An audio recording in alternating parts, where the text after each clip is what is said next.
அஸ்ஸலாமு அலைக்கும் வரஹ்மத்துல்லாஹி வபரகாத்துஹு. அல்லாஹுவினுடைய அருளால் பிறை 9 துல்ஹஜ் மாதத்தில் ஹாஜிகள் எல்லாம் தங்கக்கூடிய அரஃபாயினுடைய இடம்.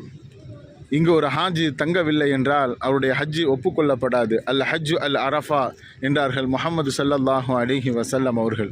புண்ணியம் பூக்கின்ற ஒரு அருமையான இடம், அனுதினமும் அருள்மலைகளை சொல்லுகின்ற அற்புதமான இடம் இந்த அரஃபாவுடைய மைதானம்தான். இந்த இடத்தில்தான் ஹாஜிகள் தங்கி தங்களுடைய பாவங்களை எல்லாம் போக்கி அவர்கள் அல்லாஹ்விடத்திலே மனிதர்களில் புனிதராக உயர்ந்த மக்களாக அன்று பிறந்த பாலகர்களாக தன்னை பரிசுத்தப்படுத்திக் கொள்கின்ற பொன்னான இடம்தான் இந்த அரஃபாவுடைய இடம். அல்ஹம்துலில்லாஹ், அல்லாஹ் நம்மையும் இந்த இடங்களிலெல்லாம் தரிசிக்க பிரசவிக்க வாழ்வதற்கு, நம்முடைய பாவங்களை போக்குவதற்கு அல்லாஹ் அருள் புரிவானாக.